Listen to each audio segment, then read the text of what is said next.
I'm not much of a Greek mythology guy, but even I know the story of Icarus. No, I'm not talking about Kid Icarus, though I absolutely adored that game during the NES era, and obviously it's related. But here, I'm referring to Icarus, the son of the craftsman Daedalus.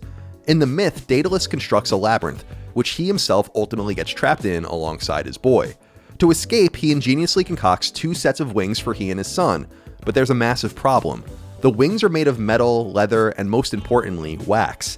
Knowing that his young child would be overcome with the excitement of flight, Daedalus issued Icarus a strong warning. Fly low and carefully and survive to see another day. But Icarus didn't listen. He flew higher and higher, more and more enraptured by the allure of his immediate circumstances. Thus, what Daedalus feared came to pass. Icarus's wings melt, and he falls into the water below, drowning soon thereafter. The idiom we use today to check people on their inherent ambition and even greed, flying too close to the sun, hails from this ancient myth, and it perfectly describes what Microsoft has done with Xbox, which is very much now a third-party brand with a console nebulously attached to it. Like Icarus's handcrafted wings, Microsoft tenuously crafted an escape for its beleaguered ecosystem, but it got way too greedy. And now it's dealing with the fallout, tethered to an increasingly irrelevant console, a completely flatlined subscription service that itself has negatively altered its own audience's spending habits, and forcing it into the realm of third-party publishers, just so it can monetarily support its sprawling network of developers, publishers, and games that it has no hope of recouping the cost of in its own space. It's quite the fall from grace, and if you look up and squint, you may see Icarus silhouetted against the sun, flailing as he drops, or maybe that's Phil Spencer and Matt Booty. Who knows? Before this video goes any further though, I do want to be clear. Until this generation of consoles, I think Xbox's presence on the market wasn't only competitive, but fueled by a lot of really great decisions that helped bend the arc of gaming history towards some really laudable end goals. Some of you might be too young or too new to gaming to remember, but when the original Xbox launched in the fall of 2001 and it only came with an Ethernet port for online play, a lot of people thought that was insane. And for the moment it released into, it kind of was. Fresh on the back of a phone line connected Dreamcast and a PlayStation 2 with an external modem that, at least initially, supported low bandwidth play. But Microsoft knew better than anyone, and certainly better than its competitors, the direction high-speed internet was inevitably going. Something you can read about for yourself in Bill Gates' prescient 1995 book, A Road Ahead, which I read way back in high school for some reason. Xbox Live, launched in 2002, was in and of itself a self-contained revolution that set the predicate for online play. And by the time Xbox 360 came to market in 2005, Xbox was again ahead of the curve with digital purchases, achievements, and lots of other things we take for granted today. When it comes to services and ingenuity, Microsoft hasn't only provided a net positive to the wider gaming space, but shepherded forward a new way of looking at console gaming. When I bought my own Xbox in 2003, for KOTOR of course, trapped in my Star Wars nerddom as I was in those days, it felt new, advanced, and different. We take it for granted today, but unless you were erasing shit from your memory card or playing an audio CD or later a DVD, you simply didn't turn on your console without a game in it. We have Xbox to thank for making gaming consoles into true multimedia machines, and I don't mean that facetiously. They led the charge there, innovating and differentiating themselves from their competition. They played a major role in further mainstreaming consoles. But the reality is that Xbox never really found its way out of the wilderness all console manufacturing inherently begins in. And even in its lone strong generation from a sales and market penetration perspective, the Xbox 360 era, it still came in last place when compared to its contemporaries in the form of PlayStation 3 and Nintendo's Wii, which both outsold it, each doing so with a year less time on the market. A lot of this, unsurprisingly, has to do with games, which will get us to where we sit with Xbox today. And for a while, Xbox had its own run of really high-quality exclusive offerings from both first and second party, not to mention the copious third-party timed and permanent exclusives it courted, something Xbox and many of its fans are mighty critical of today, but which it pursued arguably more zealously than any hardware manufacturer ever at one point in its history. Think Mass Effect, BioShock, and Dead Rising as key examples. The original Xbox was known for Halo and later on the first Forza racer. Xbox 360 threw Gears of War into the mix, still with more Halo and Forza. Then Xbox One with, well, Halo, Gears of War, and Forza, and today we have Halo, Gears of War, and Forza, and a hell of a lot more too thanks to studio and publisher purchases over the last 5 years. But now it doesn't really matter, because PlayStation and Nintendo will also have Halo, Gears of War, and Forza, and all of the other stuff too, thus relegating the Xbox brand to Sega status, which is undeniably great for the bottom line, but frankly ominous at best if you're ingratiated in that ecosystem. Now, I'm a 40-year-old man, and mentally I'm more like 75, so I really shouldn't be using terminology like this. But this entire meltdown has created an enormous amount of what the kids today call cope within facets of the Xbox fanbase. And we're going to get into all of that too, but for now, let's stay focused on just what went wrong, and how Xbox flew too close to that darn stubborn star our planet is hurtling around. As I assume you already know well enough, Xbox's fortunes started changing markedly in 2013, just as soon as Microsoft revealed their Xbox One console that spring, and it's fair to say that they never really regained a foothold from that point on. The Xbox 360 generation, it turned out, was a complete mirage, and they've been chasing that high ever since. Much has been made in the years that have elapsed about just what went wrong, but it's fair to say that the situation presented a sort of death by a thousand cuts. Especially surprising since PlayStation 3 itself had Sony's gaming vertical on the ropes in its first couple of years on the market. Microsoft could have vanquished Sony from this space, but they failed to do so, and a major reason was games. But it was also a presentational issue and ironically a services issue, something Xbox hadn't whiffed on very much in previous generations. For starters, and we won't linger too long here because it's a frankly very boring topic at this point, the entire idea of centering your console in your life and watching TV, sports, and so on via it wasn't a bad one. Xbox One, like say On Live before it or Google's Stadia since, arrived at obvious conclusions, but their timing was all wrong. I watch Jets games through YouTube on my PS5. I watch Islanders games through ESPN Plus on my PS5. I stream TV and movies through apps on my PS5. Now, some might say a smart TV can do all of that, and they're right, but that's entirely my point. The TV Call of Duty sports shit that everyone made fun of doesn't actually seem so insane in hindsight. It's just that timing is everything. Hell, Sega was giving people digital access to games literally 30 years ago on the Sega Channel. Fighting and sports players were playing SNES and Genesis games online with X-Band in 1994, and so on. Let's not forget that if Xerox had any foresight, they would have dominated the home computer industry with the technologies that they didn't care about or understand, but very much invented. You know, the mouse, the GUI, Ethernet, the laser printer, those little chestnuts. What I'm saying is that timing and foresight is the whole equation. Sometimes you win, but oftentimes you lose. Many times, losing is your own fault. That's life. Now, I can hear you screaming through your screens, what about the game sharing thing? Surely that helped kill Xbox as we knew it too. In the short term, there's no doubt that's true. The Shuhei Yoshida Adam Boyes video is perhaps the single most legendary E3 moment in the history of the now defunct trade show. This is how you share your games on PS4. Thanks. PlayStation. And it constituted the biggest punch in the face one console manufacturer had delivered to another since PlayStation undid Sega's console business once and for all at the turn of the century.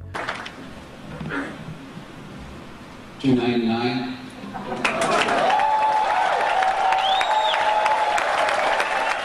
But I'd argue that as much as that hurt, and as much as the TV sports Call of Duty thing injured the brand too, all of it could have been made better if only the console had some killer games on it. And the reality is, this is where Xbox truly botched things, and why they never really recovered. Oh, botch! I botched that one. Oh, that's a botch job. Bad messaging can be overcome, and some bad experiences can too. The PS3 launched with a digital storefront running on a browser, for God's sake. Its controller was a hollow version of its previous gen controller because it abandoned its new design too late in the process to make something fresh. The PlayStation Network was catastrophically hacked and went down for weeks in 2011. But Sony realized something absolutely vital that Microsoft never quite grasped. Great games can fix just about anything. Without them, the machines would flounder, but with those games, with a catalog that keeps people fixated, engaged, and playing, all could be made right again. Sony's ability to capture people with the PlayStation 4 in particular, all the while Xbox One languished, really does matter. It forced Xbox to make some bold decisions to survive, no doubt. We'll finally get into all of that shortly, but I'd say a blatant over-reliance on the aforementioned Halo, Gears, and Forza trifecta hurt a great deal too.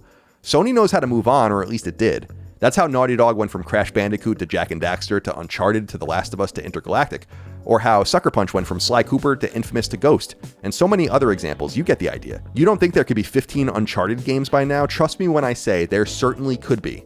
But then you look at the other side, Halo, Gears, and Forza, and Halo, Gears, and Forza, and Halo, Gears, and Forza is only going to get you so far. You need to do way more. There's no doubt that Microsoft identified this problem and acted. Indeed, it's how their flight towards the sun began in the first place. To solve their games problem, Microsoft did a few things. For starters, they continued to aggressively court timed and outright third-party exclusives, you know, the thing that's very much not okay unless they do it. So you got the likes of the original Titanfall, and you got Rise of the Tomb Raider and the marketing hullabaloo that circulated around that too. At some point though, Microsoft realized it needed to beef up its first-party presence in particular, which during this early to mid Xbox One generation was woefully underperforming compared to its rivals. You had the Coalition, founded in 2010 to shepherd the Gears of War franchise that Microsoft ultimately purchased from Epic, its original developer. You had Rare, which at this point was a shadow of a shadow of a shadow of its former Nintendo-owned self, though they've since emerged as a vital piece of Xbox's publishing equation. You had Lionhead, a vanity purchase for Microsoft that cratered for years before finally going away in 2016, 6 years after it released Fable 3, its final AAA release. Ensemble Studios delivered Halo Wars before being unceremoniously shuttered in 2009, and way back in 2007, Microsoft let Bungie walk away for some reason. I mean, it was truly dire. Other than Mojang, the studio behind Minecraft, and a truly ingenious purchase by Microsoft, which happened in 2014, Xbox's first-party offerings barely existed during this period. By 2018, though, all of that changed. Microsoft began to take flight, doing what it had to do without nearly flying too close to the sun. Indeed, the moves they were to make seemed like exactly what the doctor ordered, and you certainly can't argue with at least some of them. You could easily make a case for all of them. The powers that be realize that Microsoft is far from an inherently creative company, and it's unlikely they'd be able to overcome the gap in quality games comparable to Nintendo or Sony without lots of outside help, which they aggressively sought. But these moves also made the sun that much hotter. At E3 in 2018, Microsoft made a huge splash when it announced the purchase of a variety of seemingly random third-party developers, the keywords being seemingly random, we'll get back to that would help build Xbox's badly languishing first-party family into something more respectable. Some of these purchases were totally sensible. For instance, Xbox brought in-house 2 second parties that fit their approach perfectly, in the form of Forza Horizon dev Playground Games and State of Decay dev Undead Labs. These guys already delivered for Xbox, so putting a ring on it is great. More mysteriously perhaps, they purchased Compulsion Games, which as I write and record this is on the precipice of releasing its first Xbox game all of these years later in the form of South of Midnight.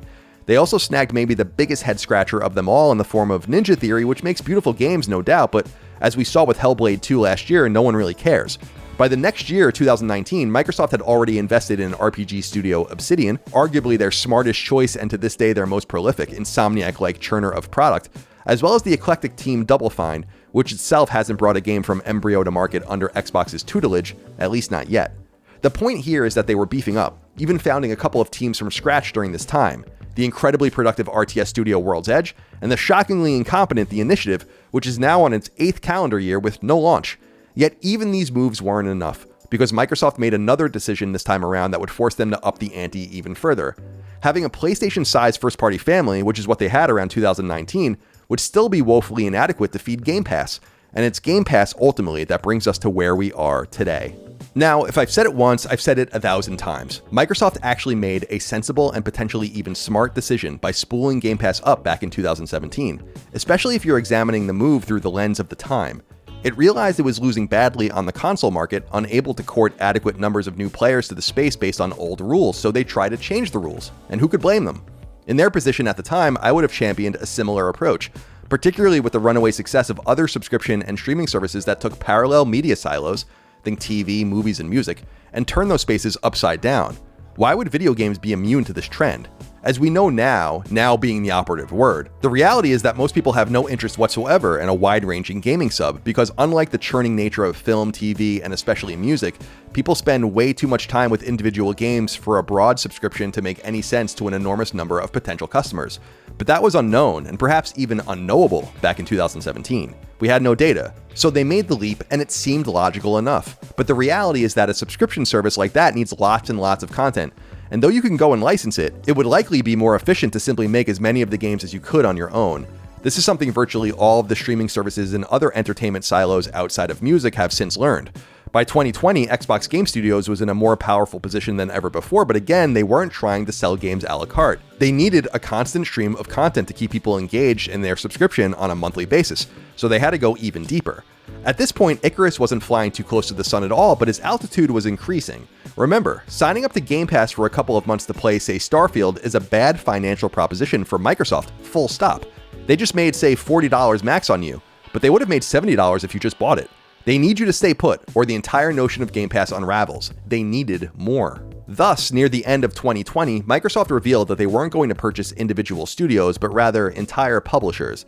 This brings ZeniMax into the fold, which we lovingly refer to as Bethesda, the publisher, not to be confused with its flagship developer, which we also call Bethesda. This was a seismic move that ultimately cost Microsoft more than $8 billion, making it by far the largest M&A deal in the history of the console games industry at the time, and outside of its purchase of Skype and LinkedIn, the biggest deal Microsoft itself had ever made also at that time. Keep that factoid in mind for use later, it's important. Buying Bethesda and its legion of well-respected studios, key amongst them Doom developer id Software, Wolfenstein team Machine Games, and Dishonored dev Arcane, not to mention Western RPG powerhouse Bethesda Game Studios itself, would further help lubricate the wheels of commerce on Game Pass and premise. And again, this wasn't a horrible idea on paper. It's just that there are two really important pieces of the puzzle that Microsoft and its C-suite didn't quite anticipate. That owning all of these resources is very expensive and thus very risky in a walled garden, and that spending all this money would undoubtedly bring company-wide attention to the Xbox vertical in ways the brand never had to grapple with before. Remember, for many years, Xbox was such an insignificant part of Microsoft's business that it basically amounted to a rounding error. Since money in was never amazing, and since money out was never that concerning either, no one really paid attention to what Xbox was doing internally. Investors couldn't care less either. But all of that would begin to change with the Bethesda purchase, and as we'll find out a little later in this video, the pressure would be heightened even further by orders of magnitude. Icarus's wings weren't quite melting at this point, but he sure was starting to warm up. At the point Microsoft purchased Bethesda, it was fairly clear that virtually any entity in gaming was on the table for acquisition, and indeed, mega embarrassing internal correspondence between Xbox executives makes it clear that they were looking to buy pretty much anything and anyone in the industry, which better puts into perspective the hodgepodge of teams they would buy beginning in 2018. There was absolutely no rhyme or reason to the moves outside of growth because indeed there was no rhyme or reason to the moves. They just wanted more. Game Pass was becoming an unwieldy beast and it needed to feed. Could Microsoft purchase Warner Brothers? It was certainly considered. Could they buy Sega? There was interest. Square Enix? They wanted that too. The reality is they were interested in everyone, audaciously enough even Nintendo itself. Remember, of course, that Microsoft tried to buy Nintendo outright in the years leading up to the original Xbox, a story told throughout time as Nintendo executives laughing the Microsoft suits out of the room. But they were going to try again on that front too. Phil Spencer himself, the head of Xbox for many years, noted it would be a so-called career moment for him if he were to snag Nintendo. Honestly, if you read the correspondence, you'd be hard-pressed to find a gaming developer or publisher of any consequence not in Microsoft's sights. It was at this point that I, personally, as an analyst, industry expert, and player of games, had alarms going off in my head. These dudes had absolutely no plan outside of growth. They had no strategy. They didn't know what they were doing. Xbox Studios head Matt Booty was sending emails noting that they could spend their competition out of business, like that was a viable tactic, and not instead an utterly embarrassing admission.